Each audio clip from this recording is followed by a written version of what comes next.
Under budget and ahead of schedule. Now, it is a great honor. This is our brand new ballroom. You only see a small piece of it because we have it broken down. But this is, the hotel is completed. We'll be having our opening ceremony in October.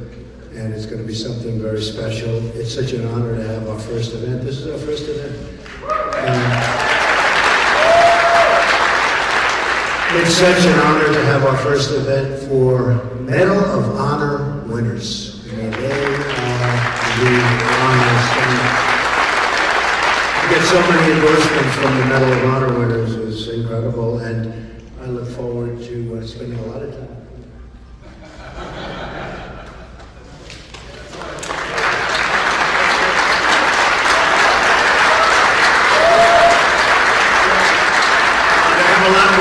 Than I do, of course, all the time. But it is such an honor to have this particular ceremony be the first ceremony, because I think when the hotel opens officially, it will be one of the great hotels anywhere in the world.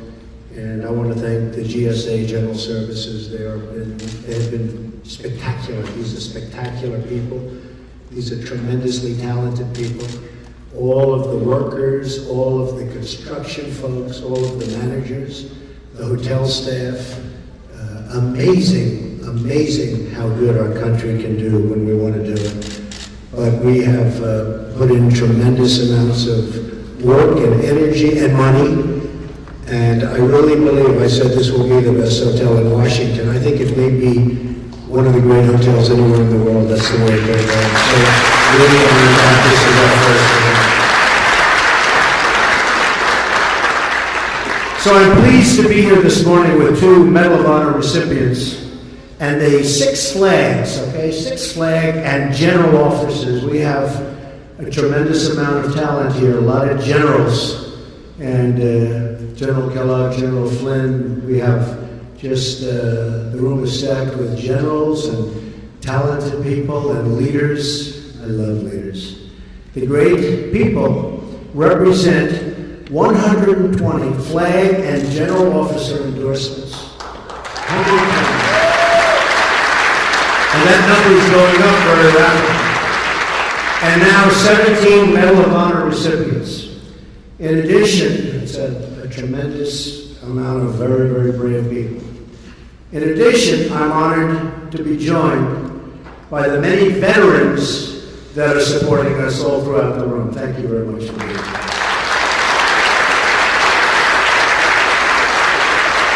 I'm also honored to have a Gold Star wife, Jane Horton, here. And Jane is with us this morning. Jane, where is Jane? Please stand. Thank you, Jane. Thank you.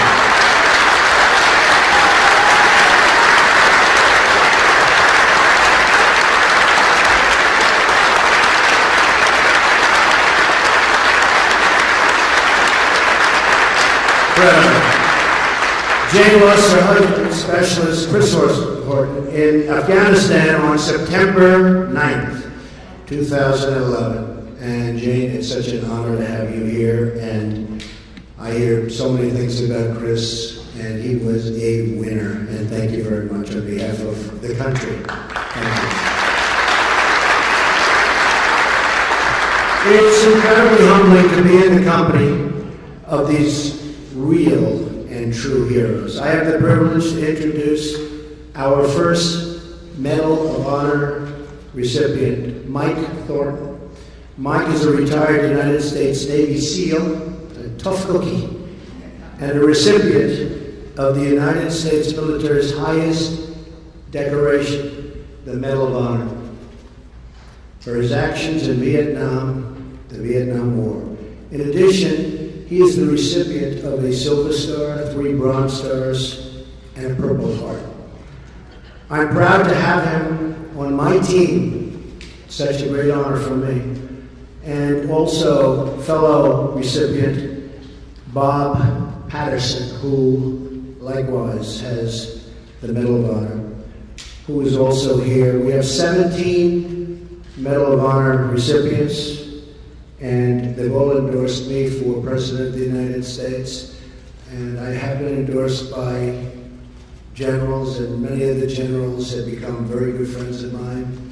We seem to have a very good chemistry together.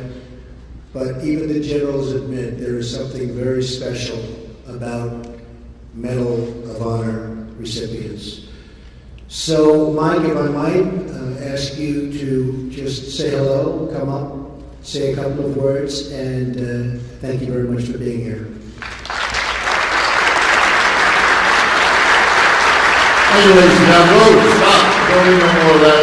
This is all about getting the word out there. I have known Mr. Trump since 1986, and when it wasn't fashionable to support the military in 1986, some great people like Donald Trump and Zach Fisher, and then we bought the USS Intrepid there, and he supported us back in that period of time.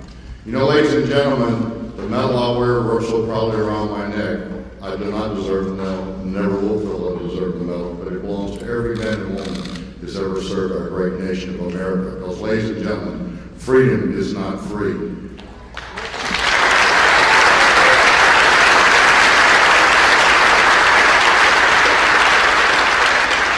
Right now, today is the most trying time in my life, which life is very short. I've been around for almost 70 years. But you know, this election means so much. We do not need any more bureaucratic leadership from Washington, D.C. We need true leadership from the top. Mr. Trump has never failed in anything because he listens to his advisors, he listens to his people. For the last 8 years, our president hasn't listened to anybody. And that's the reason why we've lost CIA directors, we've lost Secretary of Defense, and many general officers have dropped out or resigned because of his leadership. We cannot stand for 4 more years of leadership like that. We need somebody who's going to lead from the front like Donald Trump.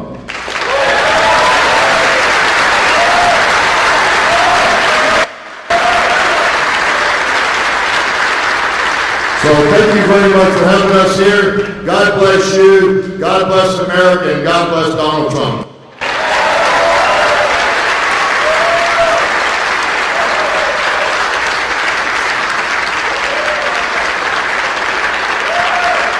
I'm supposed to introduce Bob Patterson, my good friend for 45 years. Just like can't make the Army's better. I'm here to tell you something right now. I spent 26 years of my life defending this country. And after that, I spent another 17 years taking care of those veterans who I served with and were still serving. Because I worked for 17 years for the VA before I finally retired. I've watched our country take a complete turnaround from where it was. We used to be the shining star on the hill. And we're getting dimmer and dimmer and dimmer. And it's all because of all of the bureaucrats here in Washington, D.C. And it's time we send somebody to Washington that knows how to say, "You're fired."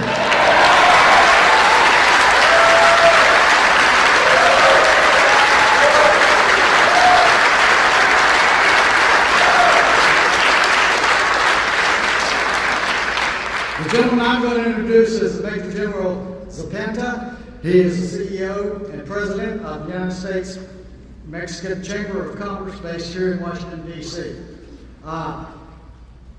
He's held service, served on many commissions under Presidents Nixon, Ford, Reagan, and both the Bushes. General Zapata entered the military in 1964. And he has numerous awards and decorations, including Silver Star, 5 Bronze Stars, with V for Valor and Purple Heart.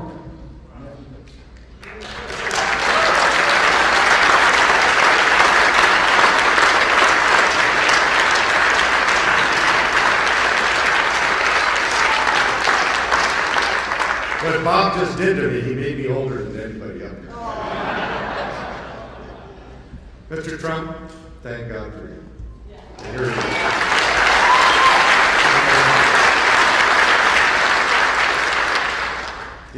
being a Vietnam veteran and serving all the way through the Iraq and Afghanistan war in the Department of Defense as the chairman of the Reserve Forces Policy Board, where half of the military that we deployed to that region 15 years ago, and we're still there, were National Guard reservists. And when they came home, they couldn't use the VA because they were not veterans, because they were still part of their reserve and National Guard unit. I know the next President of the United States, Donald Trump, will fix that.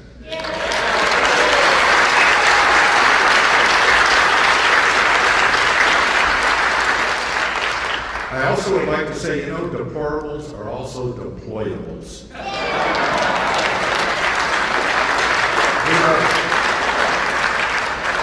Ladies and gentlemen, it is an honor for me to be here in supporting the next President of the United States who will lead from the front, who has the kind of leadership that we need, is not afraid to make that decision. Ladies and gentlemen, I'm really honored to be with Donald Trump, and I'm all with you.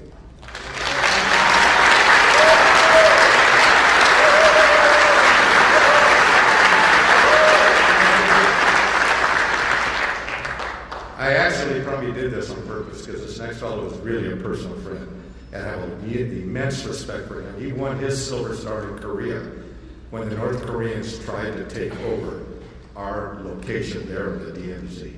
So he's a very special warrior. He is a Major General. It's my honor to introduce you to Major General Bert Mississauga.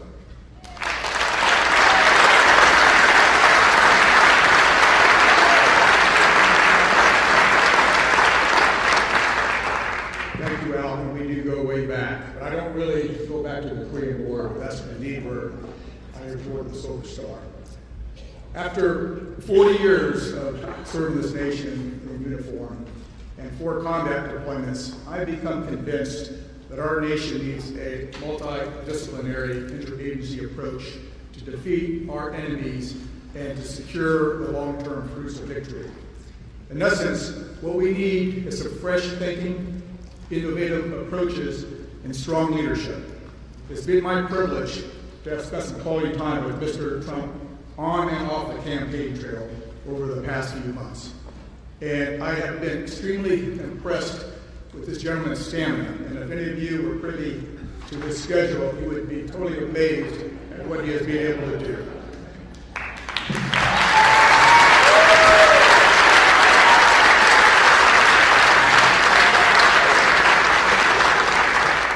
In addition to his stamina, I've been very impressed with his intellectual curiosity and his raw intelligence and his energy and his enthusiasm and, yes, indeed, his temperament. He's got the right temperament that we need in the White House.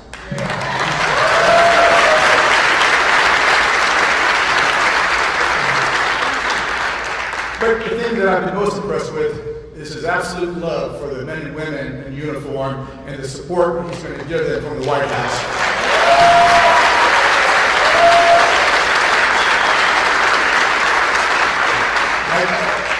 I can guarantee you that somebody overseas and that their families make at home will not be in vain, in addition to the billions of taxpayer dollars that we spend supporting them. And that's why I stand by Mr. Trump to be our next Commander-in-Chief.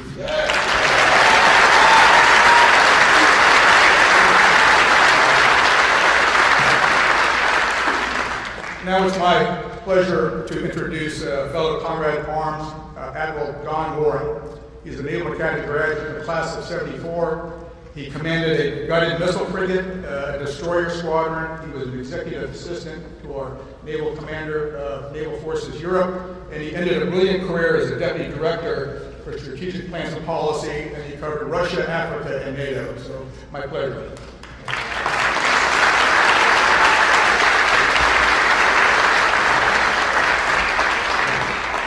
Well, thank you, everyone.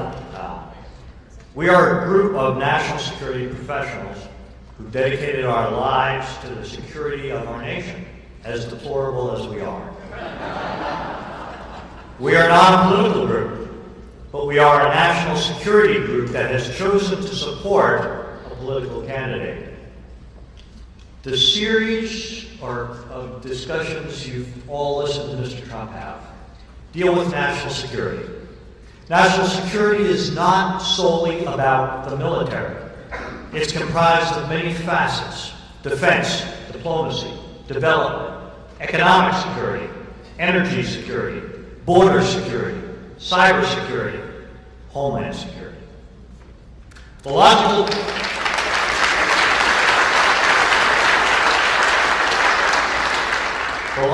policy presentations that Mr. Trump has delivered over the last few weeks lay out a sound strategic approach to providing the security of the nation and the security of all Americans. These policies comprise a holistic approach to addressing the complex facets of national security in a complex and extremely dangerous international world. Moreover, Mr. Trump combines this multifaceted approach to our security with a pronounced commitment to those in uniform serving our nation today. And in fact, all veterans who have worn the cloth of the nation. And that commitment extends to the families of those who have served. For as all of us in this room know, their sacrifice has been as equally difficult, if not more so, than our own. George Washington said, "The willingness with which our young people are likely to serve in any war, no matter how justified, shall be directly proportional to how they perceive veterans of earlier wars were treated and are appreciated by our nation."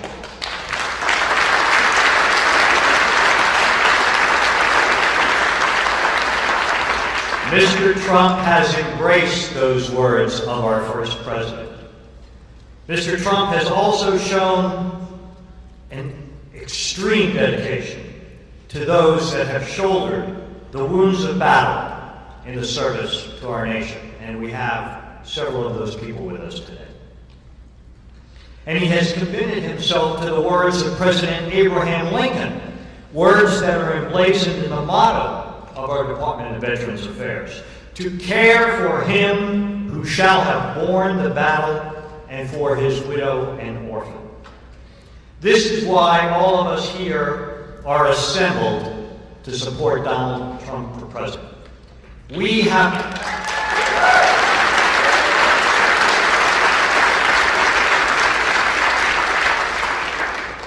lived national security for a large part of our lives.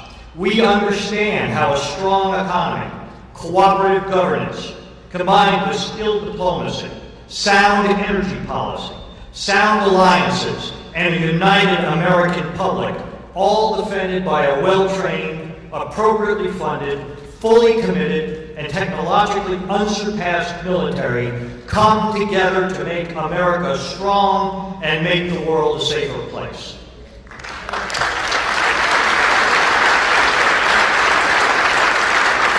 And finally, all of us on this stage, all of you in the audience who have served, you took an oath.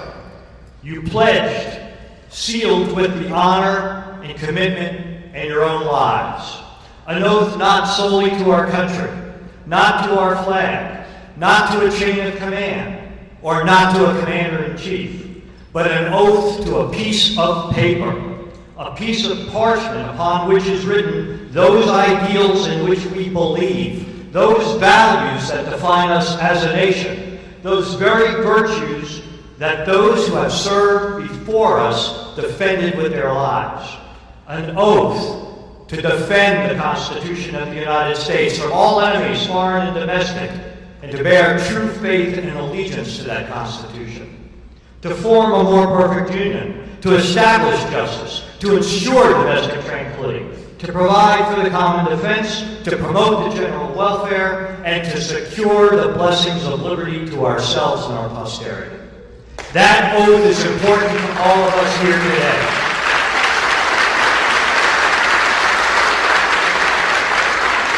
That oath remains the cornerstone of our lives long after we have taken off the uniform. That oath is important to Donald Trump. And he, in fact, will take that very same oath on January 20th, 2017.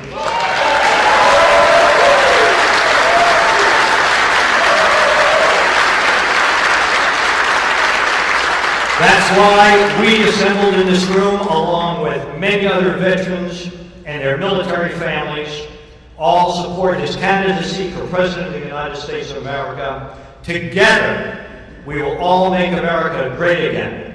Thank every single one of you for your service to our nation, and may God continue to bless our United States of America.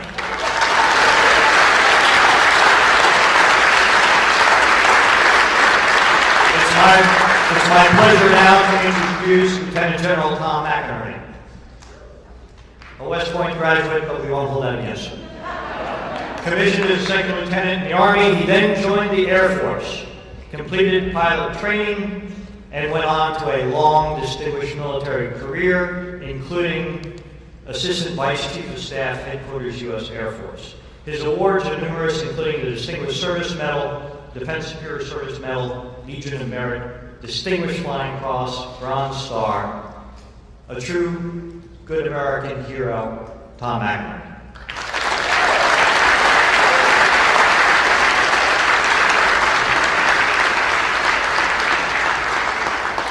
Thank you, Don. It's very simple. We, all warriors here, are supporting Mr. Trump because he has the only budget, the only economic plan that can rebuild the military. If you elect Hillary Clinton, you're going to get 1% growth. You're going to get 3.5% to 6% growth with this administration because he knows how to take the handcuffs off America's economy. We need that.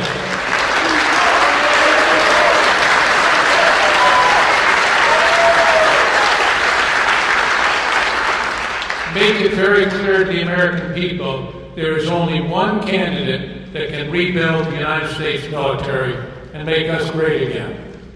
Now, it's my distinct pleasure to introduce Lieutenant General Keith Kellogg, who is on the national security part of Mr. Trump's team. He's doing the transition team for defense and VA affairs. Keith had 2 tours in Vietnam, the 101st Airborne Division, and then with Special Forces. He has a very distinguished career, culminating in the commander of the 82nd Airborne Division, the All-American Division, and finally finishing up as a J6 in the Joint Staff because the chairman wanted a warrior. Keith is a warrior. God bless you, Mr. Trump, and God bless America. Keith Kellogg.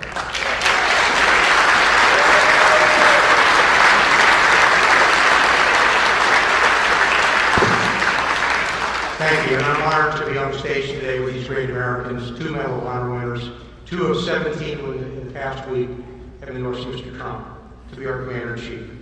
These are men who know the meaning of courage, they know sacrifice, they know character, and they're with us. And I also want to identify again, as Mr. Trump said earlier, Mrs. Jane Horton, the Gold Star wife of Chris Horton. Chris was a great young sniper with the 45th Infantry Division, the Thunderbirds of Oklahoma, and God bless you, and God bless what he has done as well. And to be these great veterans behind you who have served our nation so well. You know, we started just last week, there were 88 who signed. We're over 165 today. These are men and women who led at all levels of leadership and believe deeply in his temperament, his leadership, his vision, and his guts to be our Commander-in-Chief.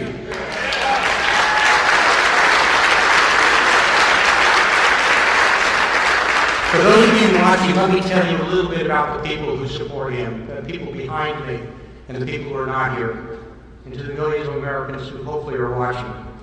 These are commanders who fought in Afghanistan. They fought in Iraq. They fought in Mogadishu. They fought in Panama. We have leaders who've been wounded fighting for this nation. We have leaders who hunted down Saddam Hussein. And one of the commanders we have on our team hunted down and killed Pablo Escobar, the Colombian drug lord. We're in the middle of a change election. It's really quite simple. To those of you here today, to those of you listening out there, to those of you watching, if you want to keep the status quo with all its failures and promises more of the same, then you know where you can go. or if you want to move forward with courage, be what we can be, what we should be, and what we will be, then you will elect Donald Trump to be President of the United States of America.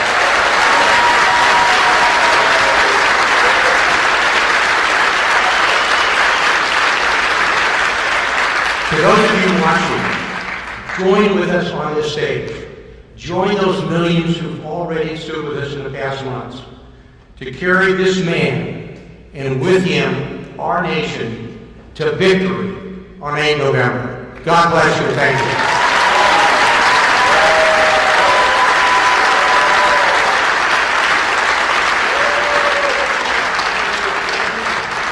Okay, without further ado, the person you're here to see and here to listen to, the next President of the United States, Donald J. Trump.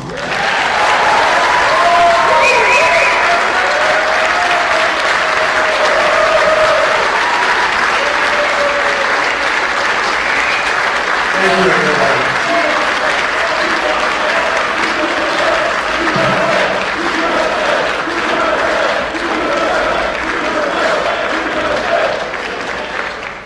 Thank you, everybody.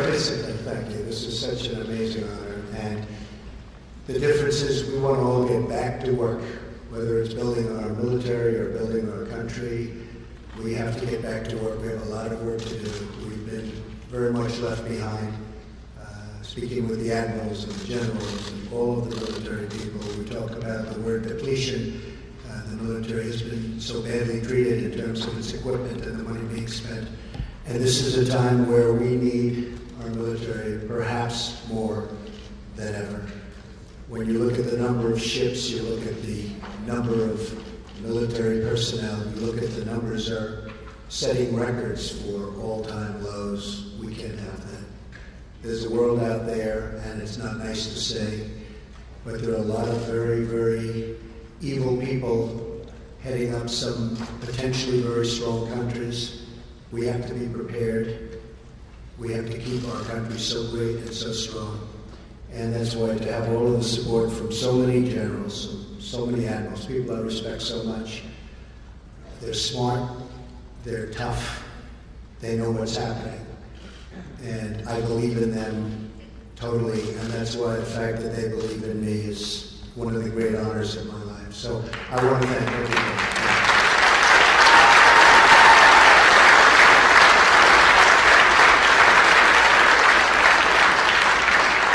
Now, not to mention her in the same breath, but Hillary Clinton and her campaign of 2008 started the birther controversy. I finished it. I finished it. You know what I mean?